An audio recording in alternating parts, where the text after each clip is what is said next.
नमस्कार दोस्तों, आज के इस वीडियो के अंदर हम दैनिक जीवन में काम में आने वाले जो मुख्य रसायन हैं उनके बारे में चर्चा करेंगे। देखिए दोस्तों, दैनिक जीवन में ज्यादातर अम्ल, क्षारक और लवण ये प्रयुक्त होते हैं जिनको हम दैनिक जीवन में काम में लेते हैं। आज के इस वीडियो के अंदर हम लवणों की बात करेंगे, यानी कि लवण से हमें क्या क्या प्राप्त होते हैं उनके बारे में हम अध्ययन करेंगे। देखिए दोस्तों, जो लवण होता है वो कैसे प्राप्त किया जाता है इस बात को आप जानते हैं। अधिकतर जो नमक होता है वो खारे पानी से प्राप्त किया जाता है, और अगर हम रसायनों के अम्ल और क्षारक ये दोनों अगर परस्पर क्रिया करते हैं तो जो साधारण नमक है NaCl वो हमें प्राप्त होता है। इस अभिक्रिया के अंदर ये अम्ल है और ये क्षारक है। अम्ल और क्षारक दोनों परस्पर क्रिया कर रहे हैं तो ये साधारण नमक प्राप्त हो रहा है जिसका रासायनिक नाम है सोडियम क्लोराइड। इस अभिक्रिया को हम उदासीनीकरण अभिक्रिया भी कहते हैं। उदासीनीकरण अभिक्रिया भी कहते हैं, यानी कि उदासीनीकरण अभिक्रिया क्या होती है? ऐसी अभिक्रिया जिसमें अम्ल और क्षारक परस्पर क्रिया करके लवण और जल बनाते हैं, ऐसी अभिक्रियाओं को हम उदासीनीकरण अभिक्रिया कहेंगे। इस अभिक्रिया में अम्ल और क्षारक ये दोनों जब क्रिया करते हैं तो इन दोनों के अंदर अपने अपने जो गुण हैं वो समाप्त हो जाते हैं। जो लवण होता है, हम कई प्रकार के रसायन या दैनिक जीवन में उपयोग आने वाले जो पदार्थ हैं वो बनाते हैं। इसलिए जो नमक होता है ये उन पदार्थों के लिए कच्चा पदार्थ होता है, यानी कच्चा पदार्थ होता है। तो देखिए, सोडियम हाइड्रोक्साइड, बेकिंग सोडा, विरंजक चूर्ण और जो दावन सोडा होता है, दावन सोडा, ये इस लवण से हम प्राप्त करते हैं। देखिए दोस्तों, यदि हम सोडियम क्लोराइड के जलीय विलयन के अंदर, जैसे ये सोडियम क्लोराइड है और इसका जलीय विलयन H2O, ये सोडियम क्लोराइड का जलीय विलयन है। अगर इस सोडियम क्लोराइड के जलीय विलयन के अंदर हम विद्युत धारा प्रवाहित कर दें, विद्युत धारा ये अगर हम इसमें प्रवाहित करें तो हमें क्या प्राप्त होगा? देखिए, एक तो हमें प्राप्त होगा हाइड्रोजन गैस, और एक हमें क्लोरीन गैस, और एक हमें क्षारक प्राप्त होगा NaOH, जिसको कास्टिक सोडा भी कहते हैं हम। ये हमें प्राप्त होंगे। जो हाइड्रोजन है, हाइड्रोजन हमें कैथोड पर प्राप्त होगी, कैथोड पर, और जो क्लोरीन है वो एनोड पर प्राप्त होगी। ये एक क्षारक है। देखो, इसमें क्लोरीन और क्षारक प्राप्त हो रहा है, तो ये जो अभिक्रिया है इसको क्लोरो क्षार अभिक्रिया कहते हैं। जैसे इसके अंदर हम विद्युत धारा प्रवाहित कर रहे हैं तो H2 plus Cl2 plus NaOH ये प्राप्त होता है, तो ये अभिक्रिया क्लोरो क्षार अभिक्रिया कहलाएगी। अब यहां पर देखो, हाइड्रोजन, क्लोरीन और ये जो सोडियम हाइड्रोक्साइड है जिसको कास्टिक सोडा कहते हैं, इन तीनों का कई उपयोग हैं, बहुत सारे उपयोग हैं इनके। देखो, जो हाइड्रोजन गैस है इसके क्या क्या उपयोग हो सकते हैं? देखो, एक तो इसको ईंधन के रूप में हम काम में लेते हैं। अमोनिया गैस भी बनती है, NH3, ये अमोनिया गैस है, ये भी बनती है। इसको खाद के रूप में भी हम उपयोग में लेते हैं, और इसके अलावा इसका उपयोग मार्गारीन में भी इसका उपयोग किया जाता है। तो हाइड्रोजन गैस का ईंधन, अमोनिया और खाद और मार्गारीन के रूप में भी इसका उपयोग किया जाता है। अब जो क्लोरीन गैस हमें प्राप्त हो रही है, इस क्लोरीन गैस का जो मुख्य उपयोग है, देखो, इससे जल का शुद्धिकरण भी किया जाता है। स्विमिंग पूल के अंदर भी इसका उपयोग किया जाता है, यानी कि उस जल में इसको डाला जाता है। ये भी बनता है पॉलीवाइनिल क्लोराइड, ये भी इससे बनता है।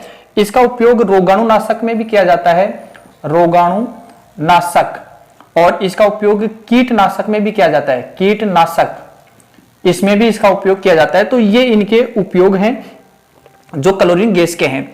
अब देखियो, हाइड्रोजन और क्लोरीन ये दोनों मिला दी जाए, यानी कि H2 प्लस Cl2, इससे HCl बनता है, यानी हाइड्रोक्लोरिक अम्ल बनता है। अब हाइड्रोजन और क्लोरीन से HCl का निर्माण हुआ है, तो जो हाइड्रोक्लोरिक अम्ल है इसका उपयोग भी हम कई प्रकार से ले सकते हैं।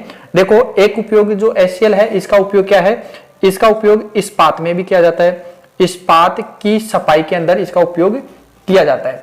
एक तो इसका ये उपयोग हो गया, दूसरा इसका औषधि के रूप में भी इसका उपयोग किया जाता है, औषधि के रूप में इसका उपयोग किया जाता है। इसके अलावा जो सौंदर्य प्रसाधन सामग्री है, सौंदर्य प्रसाधन सामग्री, ये भी इससे बनती है HCl से। इसके अलावा देखो इससे HCl से हम अमोनियम क्लोराइड भी हम बना सकते हैं, NH4Cl, यानी कि अमोनियम क्लोराइड, इसको नौसादर भी कहते हैं हम, नौसादर। तो इसका निर्माण भी इससे होता है। तो देखिए जो सोडियम क्लोराइड था, जो NaCl है, ये एक साल्ट है और इस साल्ट से हमने पहले तो ये बनाया जिसको हम क्लोरो-क्षारक अभिक्रिया कह रहे हैं, क्योंकि क्लोरीन और क्षारक प्राप्त हो रहा है। तो इनसे hydrogen gas, chlorine gas, sodium hydroxide gas प्राप्त हुई है। हाइड्रोजन और क्लोरीन के भी उपयोग हैं। इसमें हाइड्रोजन और क्लोरीन ये दोनों जुड़कर यानी दोनों क्रिया करके HCl का निर्माण करते हैं। तो HCl का अलग से उपयोग है। तो NaCl इनके कच्चे पदार्थ के रूप में काम में आता है। इसके अलावा हम कास्टिक सोडा की बात करें तो देखिए इसके लिए भी, इससे एक तो देखो क्या क्या उपयोग होता है। एक तो साबुन और अपमार्जक,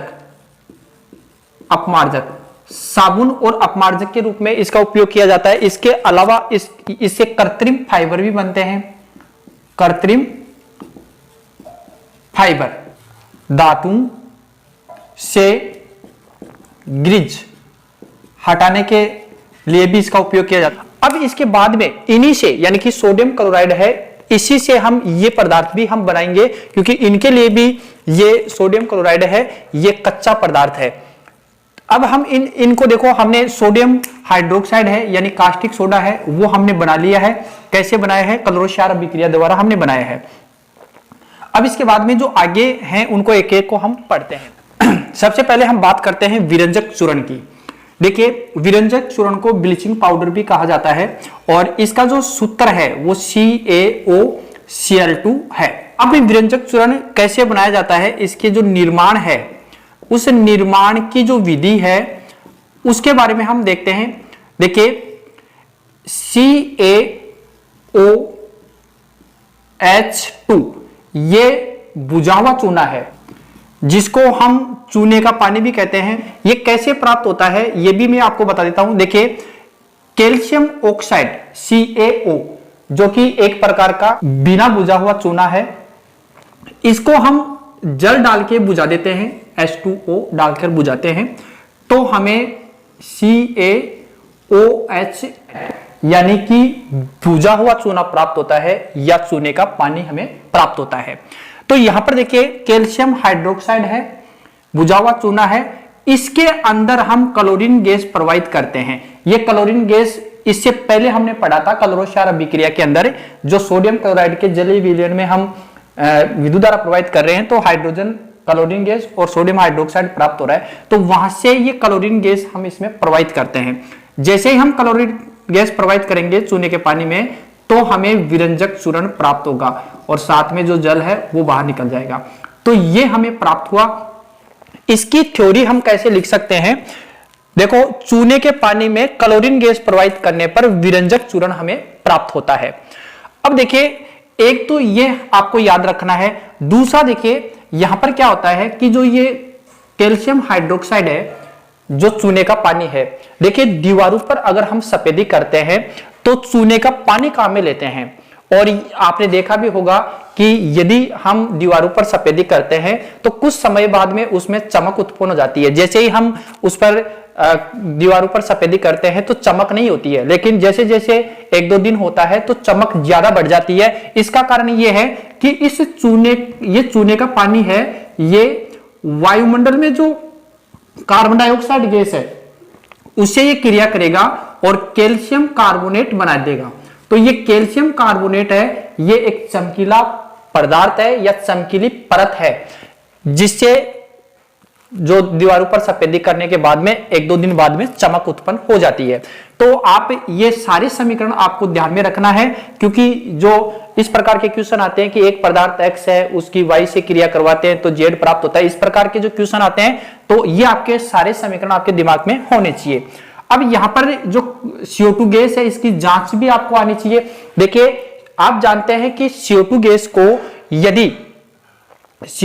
को यदि हम चूने के पानी में प्रवाहित कर दें तो उसका रंग दूधिया हो जाता है, यह बात आपको ध्यान में होनी चाहिए। तो आप इसको कैसे कर सकते हैं? देखिए इसके लिए एक अलग से समीकरण है, जिसमें आपने देखा होगा कि सोडियम के यौगिक, जैसे सोडियम कार्बोनेट है या सोडियम हाइड्रोजन कार्बोनेट है, जैसे ये सोडियम का यौगिक है, इसकी क्रिया HCl से करवा दे। देखिए कैसे, जैसे NaHCO3, इसकी क्रिया यदि HCl से करवाई जाए तो हमें क्या प्राप्त होगा। देखिए एक तो इसमें ये प्राप्त होगा NaCl, एक इसमें प्राप्त होगा CO2 और एक प्राप्त होगा जल। तो ये CO2 प्राप्त हुआ है, इसकी जांच कैसे करेंगे। देखिए हम क्या कर रहे हैं, एक परखनली लेंगे और इस परखनली के अंदर हम क्या डालेंगे। देखिए इसमें हमने डाल दिया NaHCO3 प्लस ऊपर से हम इसमें HCl डालेंगे, इधर से HCl डालेंगे और यहां से एक पाइप लगाएंगे, दूसरी प्रणाली है उसके अंदर इसमें इसको छोड़ देंगे। इसके अंदर कैल्शियम हाइड्रोक्साइड भरा हुआ है, यानी कि चूने का पानी भरा हुआ है। तो जैसे ही इसमें ये क्रिया होगी तो जो CO2 गैस बनेगी वो CO2 गैस इधर चलेगी और इसमें आएगी। अब ये जो चूने का पानी है इसका रंग दूधिया हो जाएगा। अगर दूधिया हो गया तो हम पहचान जाएंगे कि इसमें जो बनने वाली गैस है वो CO2 है। तो इस प्रकार इसको भी आपको ध्यान में रखना है। साथ साथ इसके जो उपयोग हैं, ये उपयोग आप यहां देखिए, ये इनके उपयोग हैं। पहला इसका उपयोग ये है, वस्त्र उद्योग में सूती एवं लेनिन के विरंजन के लिए, कागज की फैक्ट्री में लकड़ी के मज्जा एवं लॉन्ड्री में साफ कपड़ों के विरंजन के लिए। दूसरा है, कई रासायनिक उद्योगों में एक अपचायक के रूप में इसका उपयोग किया जाता है और जो पीने का जल है उसको जीवाणु मुक्त करने के लिए भी इसका उपयोग किया जाता है। तो इस प्रकार ये विरंजक चूर्ण था। तो मैं उम्मीद करता हूं विरंजक चूर्ण आपको समझ में आ गया होगा। अब अगला लेते हैं, दूसरा है बेकिंग सोडा। इसका देखो सूत्र है NaHCO3, ये इसका सूत्र है। और इसका अगर हम रासायनिक की नाम की बात करें तो सोडियम हाइड्रोजन कार्बोनेट या इसको सोडियम बाइकार्बोनेट भी हम कह सकते हैं। देखिए इसका उपयोग दैनिक जीवन में बहुत ज्यादा होता है, क्योंकि ये एक तो भोजन में मिलाकर इसको भोजन को पकाया जाए तो वो भोजन शीघ्र पक जाता है। इसके अलावा इससे जो पकोड़े वगैरह हैं वो सख्ते बनते हैं, यानी कि फोसरे बनते हैं। इसके अलावा इसका उपयोग जैसे पाव भाजी, पाव रोटी, ब्रेड, केक, इन सब में इसका उपयोग किया जाता है। तो काफी अच्छा है ये बेकिंग सोडा। देखिए इसका निर्माण कैसे किया जाता है। देखिए सोडियम क्लोराइड के, ये सोडियम है, इस सोडियम, ये सोडियम क्लोराइड है, इसके जलीय विलयन, ये जलीय विलयन बन गया सोडियम क्लोराइड का। सोडियम क्लोराइड के जलीय विलयन के अंदर कार्बन डाइऑक्साइड गैस और अमोनिया गैस, ये दोनों हम प्रवाहित करते हैं तो हमें क्या प्राप्त हो जाएगा, बेकिंग सोडा NaHCO3 और साथ में नौसादर बनता है NH4Cl, ये बनता है। तो बेकिंग सोडा इस प्रकार बनाया जाता है। यदि हम बेकिंग सोडा को गर्म करते हैं, जैसे ये बेकिंग सोडा है NaHCO3, इसको यदि हम गर्म कर दें तो हमें क्या प्राप्त होगा। देखिए Na2CO3 और साथ में कुछ जल के अणु प्राप्त होंगे और CO2 गैस प्राप्त होगी। ये देखो, अगर हम बेकिंग सोडा को गर्म करते हैं तो सोडियम कार्बोनेट, जल के अणु और कार्बन डाइऑक्साइड गैस प्राप्त होती है। अब देखिए यदि हम बेकिंग पाउडर की बात करें, बेकिंग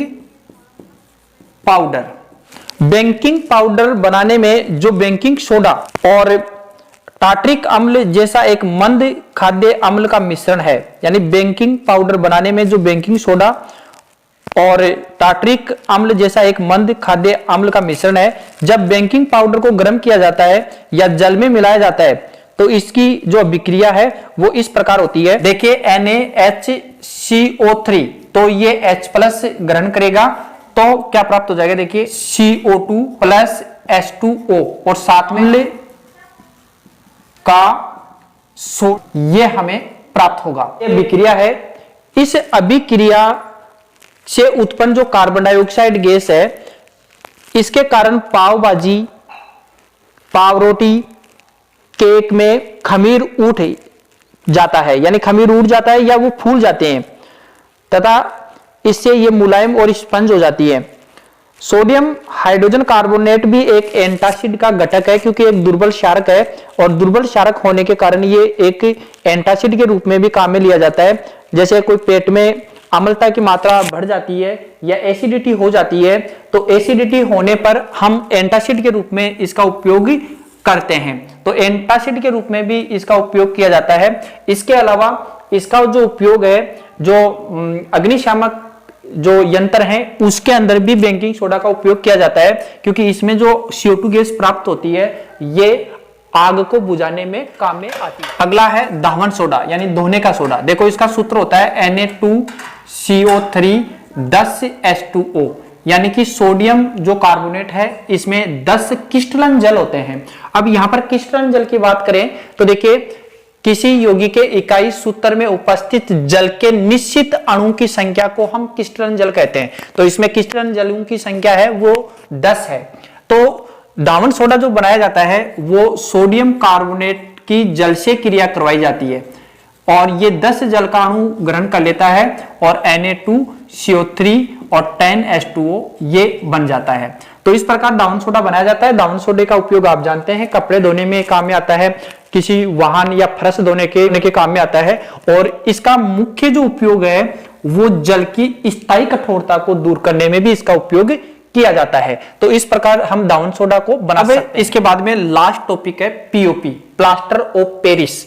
इसका नाम है प्लास्टर ऑफ पेरिस। देखिए प्लास्टर ऑफ पेरिस का नाम आपने काफी सुना होगा, POP का नाम भी आपने सुना होगा। इसका जो सूत्र होता है CaSO4.1/2H2O, यानी कि इसके अंदर क्रिस्टलन जल की संख्या आधी होती है, इसीलिए इसको अर्ध हाइड्रेट भी कहा जाता है क्योंकि इसमें जल का आधा अणु है। इसका निर्माण करने के लिए हम क्या करते हैं, जो जिप्सम होता है, देखिए ये जिप्सम है जिसमें 2 क्रिस्टलन जलों की संख्या होती है, इसको हम क्या करते हैं 373 केल्विन ताप पर गर्म करते हैं। तो इसमें से क्या होगा, डेढ़ जल का अणु बाहर निकल जाएगा। इस प्रकार 1/2H2O, ये डेढ़ जल का अणु बाहर निकल जाता है और ये POP बन जाती है। अब यदि हम POP की जल से क्रिया करवाएं तो ये समीकरण उल्टा लिख देंगे। देखिए CaSO4.1/2H2O प्लस 1/2H2O, तो क्या बन जाएगा, जिप्सम बन जाएगा। ये लो, ये जिप्सम वापिस बन जाता है। तो POP की जल से क्रिया करवाते हैं तो ये समीकरण देंगे और POP कैसे बनाया जाता है तो ये समीकरण देंगे। जिप्सम को 373 केल्विन ताप पर अगर हम गर्म करते हैं तो हमें POP प्राप्त होता है, ठीक है। तो और जल से क्रिया करवाते हैं तो वापिस जिप्सम हमें प्राप्त होता है। अब देखिए POP का उपयोग आप जानते हैं, POP बहुत ही उपयोगी रसायन है। इसका उपयोग देखो भवनों की जो डिजाइन वगैरह है वो बनाने में आता है, भवनों की दीवारों पर प्लास्टर करने में भी इसका उपयोग किया जाता है। और जो टूटी हुई हड्डियां हैं, यदि किसी व्यक्ति की हड्डियां टूट जाती हैं तो उस पर जो प्लास्टर किया जाता है वो भी POP का होता है। कई प्रकार की मूर्तियां इससे बनाई जाती हैं, कई प्रकार की बड़ी बड़ी मूर्तियां इससे बनती हैं। तो इस प्रकार ये POP का उपयोग था। एक उपयोग आप ये भी लिख सकते हैं सभी के अंदर प्रयोगशाला में अभिकर्मक के रूप में, चाहे किसी का भी आपको उपयोग पूछे तो आप ये लिख सकते हैं प्रयोगशाला में अभिकर्मक के रूप में। तो मैं उम्मीद करता हूं आपको ये वीडियो अच्छा लगा होगा। यदि आपको ये वीडियो अच्छा लगा है तो चैनल को सब्सक्राइब कर लें और पास में जो बेल आइकन है उसको भी आप प्रेस कर लें, क्योंकि वीडियो बनाने में काफी मेहनत करनी पड़ती है भाइयों, है कि चैनल को सब्सक्राइब कर लें। Thank you for watching.